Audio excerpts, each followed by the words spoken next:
dropping shit at the pilot. Niggas be broken, be sobbing, but still talking shit like they violent. Niggas is broke. So this year's Rookie of the Year award is just really confusing.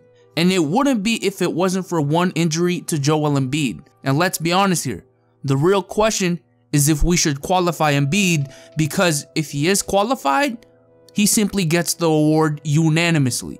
But because he may not qualify, people are holding back their votes. People have been saying that Joel has only played in 31 games, nearly only a third of the whole season. How could he be the Rookie of the Season when he barely played half of it? Other people are saying that it doesn't matter, that he was so dominant when he played that it cancels out the fact that he only played 31 games. Now I get both sides of the argument and I understand why each would feel the way they do, but personally, I would still give it to Embiid, even though he's only played 31 games, simply for the fact that when he did, the difference between him and the competition was so big that it didn't matter. He was the most valuable, most significant, most relevant rookie out of all the qualifying rookies. Like, he was so good. Some people were making an argument that he was already the best big in the East and should have been a starter.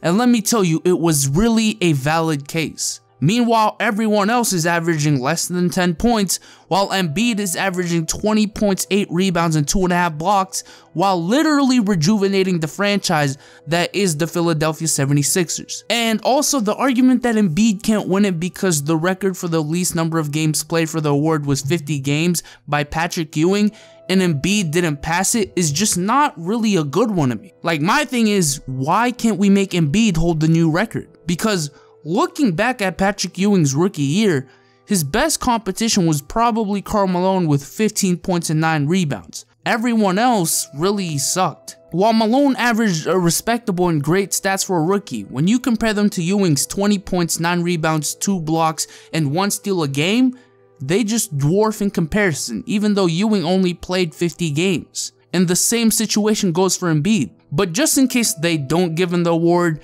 here are my top 4 choices outside of Embiid to win the Rookie of the Year.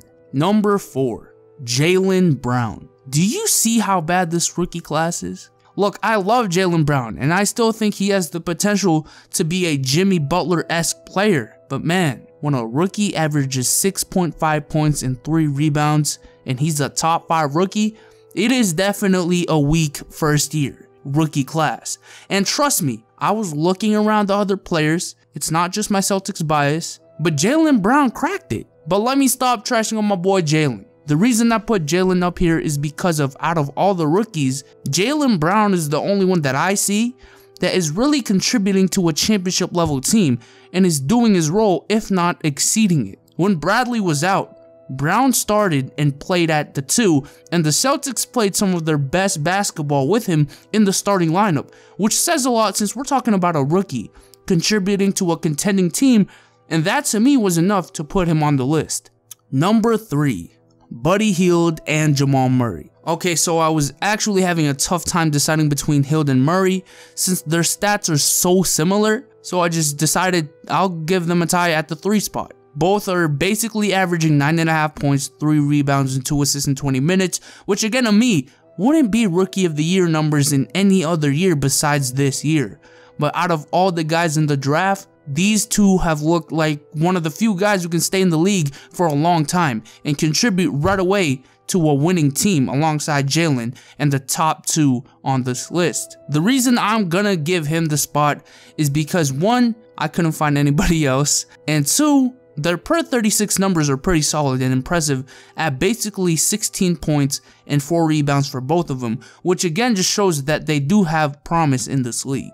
Number 2, Malcolm Brogdon. Now looking at his stats, it looks like there should have been a 3-way tie between Buddy, Jamal, and Malcolm. But the reason I put him above those 2 is the same reason I put Jalen on this list. And that is the fact that he's shown that he can contribute to a winning team right away and be an effective rotation player at the same time.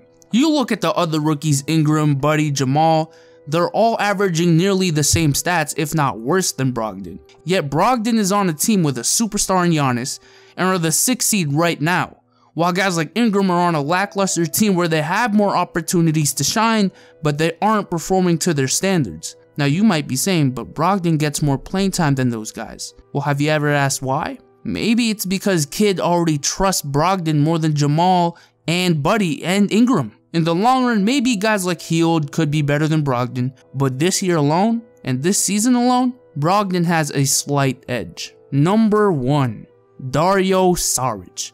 And the number 1 spot goes to the only player besides Embiid averaging over 10 points. And he wasn't even drafted this year. That is Daro Sarich. I mean, what can I say? We've come to a point where people might be forced to choose a guy who averaged 12 points and 6 rebounds as the Rookie of the Year. No offense to Daro, but again, compared to Embiid's all-star numbers, the difference is just so big.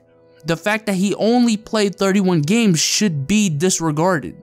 But anyways, giving credit to where it's due, Sarich has been a pretty solid player all year, averaging 12 points and 6 rebounds in 26 minutes, meaning that he has a per 36 of 17 points and 9 rebounds, which is the closest thing to Rookie of the Year's numbers this year. I love how Sarich's per 36, the second best rookie of this year, is still not as good as Embiid's regular stats with minute restrictions. That's all I have to say. But with that being said, this award really does come down to Embiid or nothing, and I am out. Peace.